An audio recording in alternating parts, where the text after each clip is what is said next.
The All Blacks may have opened their rugby's greatest rivalry tour with a 38-21 victory over the Stormers, but the result was overshadowed by a growing debate over refereeing, discipline, and the role of technology in modern rugby, with Sir John Kirwan admitting that he is now praying the All Blacks do not face what he described as overly pedantic officiating when they eventually meet the Springboks. The opening tour match in Cape Town was far more difficult for New Zealand than the final score suggests, with the Stormers staying within touching distance for much of the contest before the visitors finally pulled away with 3 tries in a decisive 10-minute period after the hour mark. However, the All Blacks were also responsible for making their own lives difficult, with Anton Lienert-Brown, Simon Parker, and Josh Moorby all receiving yellow cards during a match that repeatedly stopped because of penalties, reviews, and disciplinary decisions. For Dave Rennie, the victory was an important first step on a demanding South African tour, but the match also exposed an area that could become extremely dangerous when the All Blacks eventually faced the Springboks. Discipline. Against a team as tactically ruthless as South Africa, giving away repeated penalties or spending extended periods with fewer players on the field could completely change the outcome of a test match. That is why Sir John Kirwan, the former All Blacks head coach and legendary New Zealand international, was both critical of the officiating and honest about the responsibility of the players themselves. Speaking on the Rugby Rivals podcast, Kirwan argued that some of the decisions made by referee Carl Dixon were marginal and that the overall approach to the match felt too pedantic. His frustration was particularly focused on the yellow cards, because playing with 13 men against a quality team such as the Stormers creates an enormous tactical disadvantage. Kirwan acknowledged that the All Blacks had to improve their discipline, but he questioned whether every decision deserved such severe punishment. His comments have opened a much bigger debate about where modern rugby is heading, and whether the sport's current interpretation of its laws is making matches too complicated for players, coaches, and supporters. The issue is especially relevant ahead of the Springbok series because South Africa have become masters at exploiting numerical advantages, territory, and pressure. If the All Blacks give Rassie Erasmus and the Springboks opportunities through repeated penalties or yellow cards, the consequences could be far more serious than they were against the Stormers. Kirwan's frustration, therefore, goes beyond one referee or one match. He is questioning whether rugby is moving towards an era in which referees and television match officials, or TMOs, have too much influence over the flow of a game. During the Stormers match, several incidents required careful examination, while one of the most controversial moments involved Josh Moorby, who was shown a yellow card and saw the Stormers awarded a penalty try. The decision became a major talking point because Moorby was attempting to stop the ball carrier from reaching the try line, and Kirwan argued that the player's movement was a natural rugby action rather than something deserving such severe punishment. From his perspective, the modern interpretation of the laws risks taking away some of the instinctive nature of rugby. Players are taught from childhood to tackle, wrap, and attempt to prevent tries, and when a defender instinctively reaches for a ball carrier near the line, the question becomes whether that movement should automatically result in both a penalty try and a yellow card. That is exactly where Kirwan believes common sense needs to return to the game. The debate became even more interesting because Victor Matfield, one of the greatest Springboks forwards of his generation, also appeared on the program and offered a slightly different perspective. Matfield accepted that World Rugby wants referees and TMOs to reach the correct decisions, but he argued that the process needs to become much faster. His concern was not simply that technology is being used. Rather, it is the amount of time that can be consumed while officials review incidents and determine the correct punishment. In modern rugby, a match can lose momentum when players are forced to stand around waiting for a decision, and that can become frustrating for supporters as well as the teams. Matfield suggested that officials could potentially review incidents while the game continues, and then communicate the information when appropriate, although he acknowledged that the current direction of rugby is unlikely to change quickly. His comments underline the difficult balance facing World Rugby. On one hand, the governing body wants accurate decisions and greater player safety.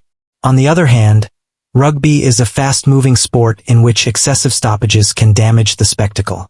The introduction of increased TMO involvement was designed to reduce serious mistakes, especially in situations involving foul play, dangerous tackles, and potential tries, but the argument now is whether the pursuit of perfect decisions is coming at the expense of the natural rhythm of the game.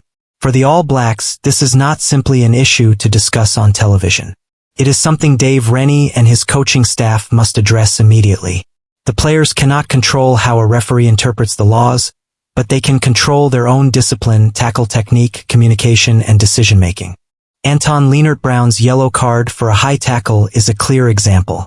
Regardless of whether supporters believe the punishment was too severe, the reality is that the All Blacks must adapt to the current interpretation of the tackle laws. Simon Parker's yellow card following repeated infringements at the lineout provides another lesson. Modern rugby increasingly punishes teams that repeatedly offend in the same area, and the All Blacks cannot afford to rely on referees showing leniency.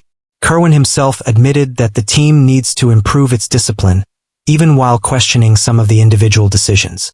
That could be the most important part of the entire debate. The All Blacks may disagree with certain decisions, but they must understand the environment in which they are playing. If World Rugby has instructed officials to be strict, then the smartest response from New Zealand is not to complain but to become smarter.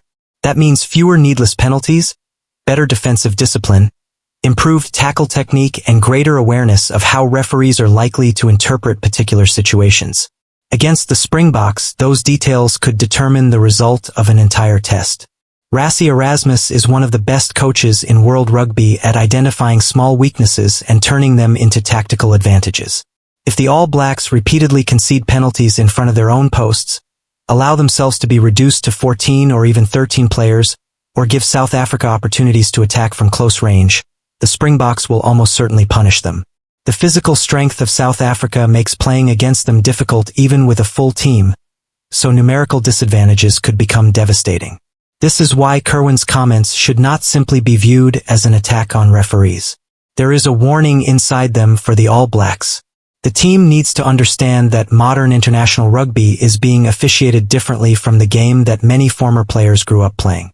The old instinctive approach of play the game and let the referee manage it is increasingly being replaced by a much more technical environment where players must understand exact law interpretations. The best teams are learning to adapt to this reality. South Africa, in particular, have demonstrated an extraordinary ability to manage referees, territory, and pressure. The Springboks rarely allow their emotions to destroy their tactical structure, and that is something Rennie will want his players to replicate. The All Blacks have plenty of time to improve before the first test, and their 38-21 victory over the Stormers showed that there are many positive elements in the new era under Rennie.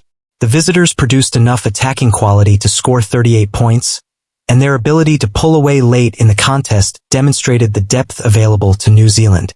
But the 3 yellow cards will undoubtedly be a concern because the same pattern against the Springboks could be catastrophic. The challenge for Rennie is therefore to turn the lessons from Cape Town into practical improvements before the test series begins. The players must be more disciplined, but the coaching staff must also prepare them for the way matches are now refereed. Every tackle must be technically sound, every defensive line must understand the offside laws, and every breakdown decision must be made with awareness of how the referee is interpreting the contest.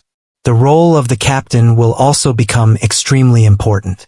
Leaders must communicate with referees without becoming distracted by frustration, and they must ensure that the team understands what the official is demanding.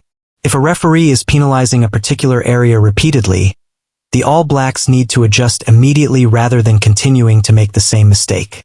That is where experience could become crucial.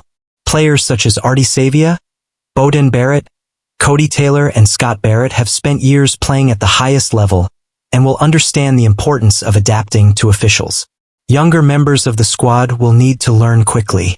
The bigger picture, however, is that this controversy has arrived at exactly the right time for the All Blacks.